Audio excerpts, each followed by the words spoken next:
two triangles. So you're talking about two separate triangles and comparing the two of them to find the inequality. And just as a reminder, included angle.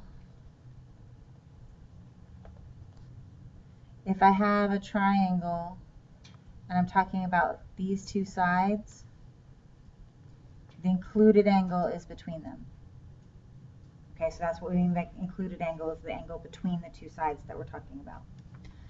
So with the Hinge theorem, what we have is if we have two triangles and two sides of one triangle are congruent to two sides of another. So this side is congruent to this side. This side is congruent to that side. So the side lengths of those two triangles are the same. But the angles are not the same. Okay, so the included angle of one triangle is different, larger than the included angle of the other.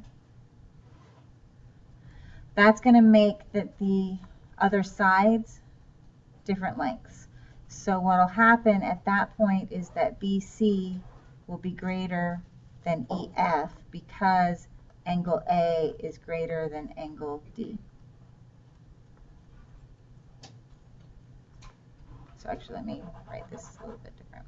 Say angle A is greater than angle D, which causes BC to be greater than EF. And the reason this works is because they call it a hinge theorem because it's like a hinge. You know, hinges open doors or whatever. So I have these two giant compasses, and they have hinges in the bottom, right? So I open this one to this angle. That's the hinge, right? We can open it to any angle. So I'm going to open this one to this angle.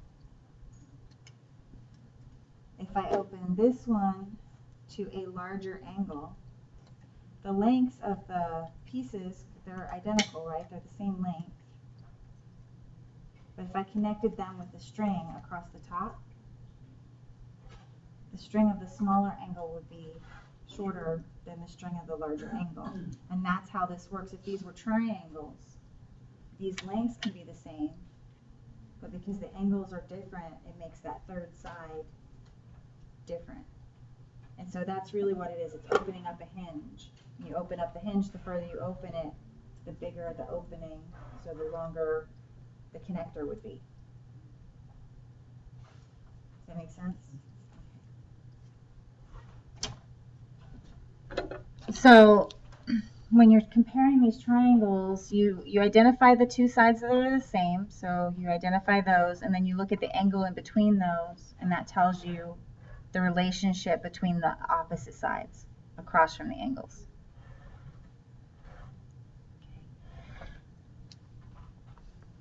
Okay, the converse of the hinge theorem goes exactly, it's the same exact thing, it's just going the other direction. So in the hinge theorem, we have a bigger angle causes a bigger side.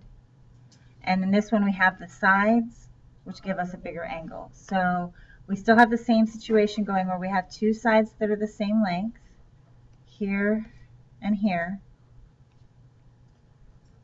But then what happens next is that we look at the length of the third side.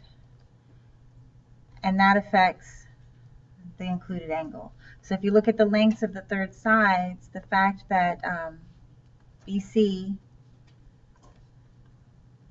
is greater than EF causes us to know that angle A is going to be greater than angle D. So both of these, the hinge theorem and the converse of the hinge theorem, are telling us the same thing, that if you have two triangles with two sides that are the same, the bigger angle is going to have the bigger side, and the bigger side will be the bigger angle. So it just goes, if you know angles, you know which one has the bigger side. If you know which one has the bigger side, you know which one has the bigger angle. Back and forth. Does that make sense? If you have the same angle, then you have congruent triangles, so side angle side. So this is not that because the angles aren't the same. And so they're not congruent. That third side will be different. If the angles are the same, then the triangles are the same. So then that third side will be the same. Does that make sense? Because then we have this situation. where we'd open up the exact same amount. So that would make that third side the same length.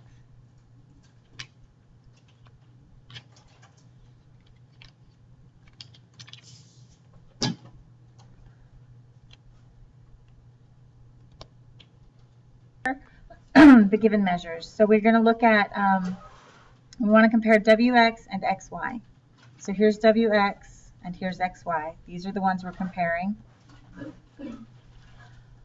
We have these sides that are the same length.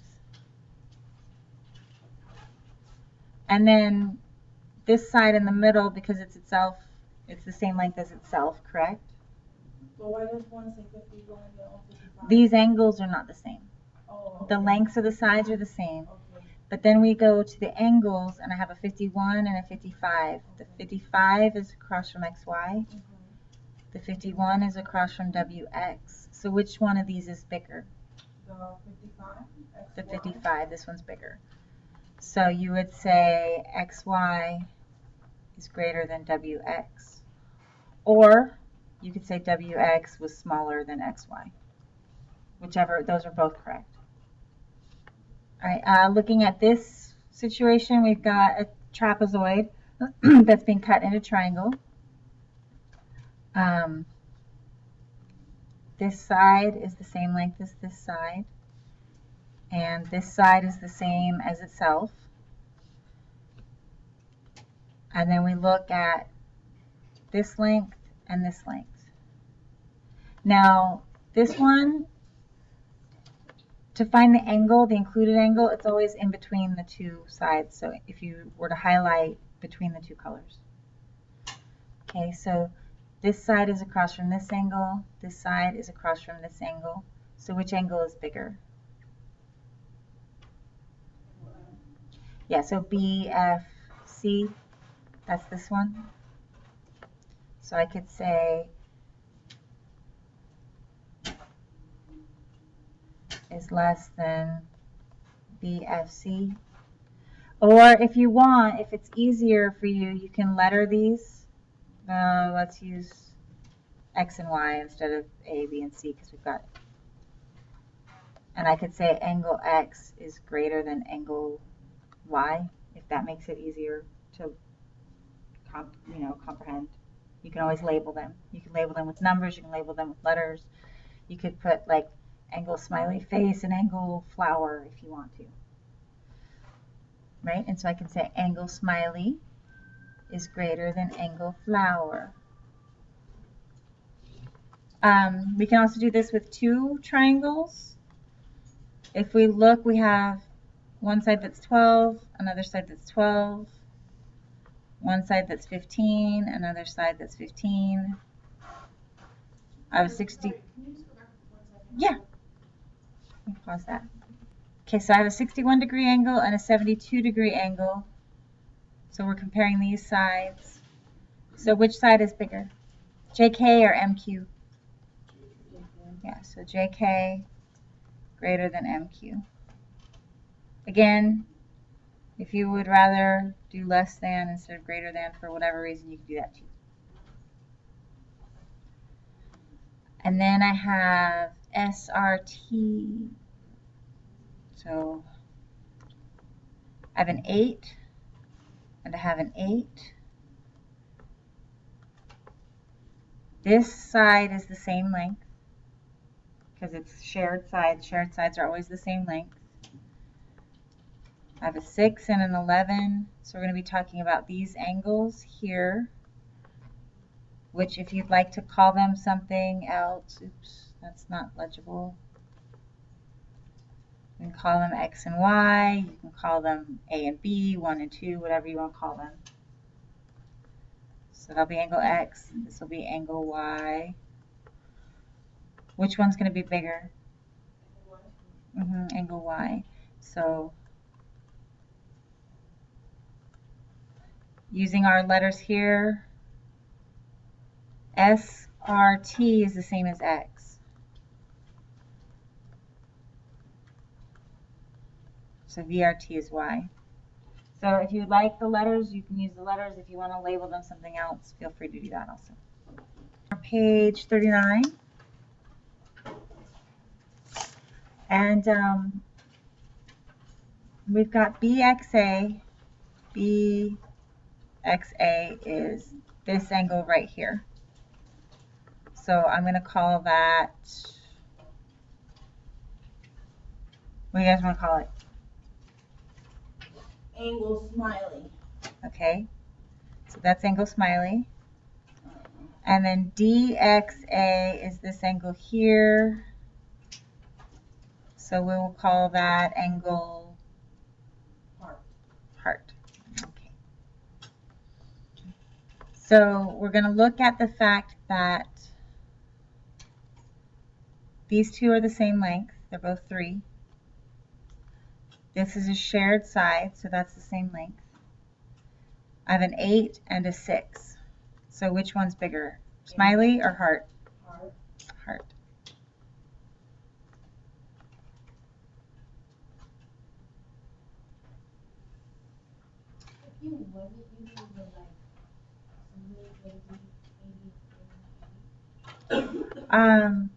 What was the question?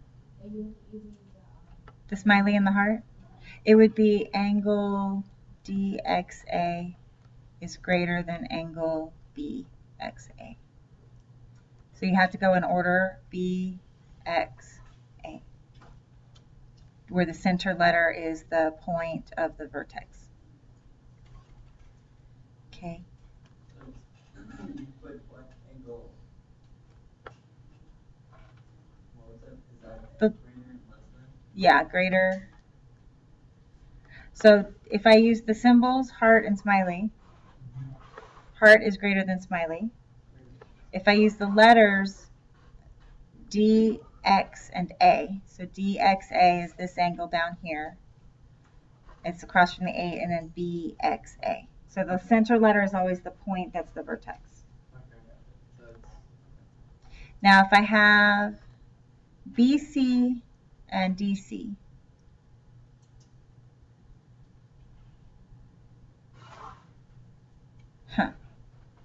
Wouldn't the other side be congruent? no, well, okay, so let me, this is weird, it's labeled weird, okay. So this side will be the same length, and these sides are the same length. Here's how it works. All right, we know from this problem that this angle is greater than this angle, correct? And these are vertical angles, so this angle, these two angles will be the same. And these two angles, so this angle is greater than this angle. Does that make sense? So which side is longer, BC or DC? BC. Because we know this angle is bigger, that makes this angle bigger, which makes this side bigger. We're using vertical angles. Right. So these two angles will be the same size. Okay. And these two angles will be the same size. So you do everything with a 9? No, it's just there to confuse you. So since this angle is bigger, that means this angle is bigger, which makes this side bigger. You just kind of move across that way. Does that make sense? Yes, no, yes, maybe. Okay. On these next two problems, we've got 22s that are the same. And we've got an RT down the middle that's the same. The angles that we're looking at are between. So I'm looking at this angle and this angle. So STR is this angle here, which I could call lowercase p if I want to. And TRU is this angle here, so I'm going to call that one Q. For no apparent reason, just because. Which angle is larger, P or Q? P. Or using the letters that they gave you, STR is greater than TRU. Okay, if we have PQ and RQ, so we're looking at this side is the same length on both, and these sides are the same length. So I'm comparing these angles. So then PQ is greater than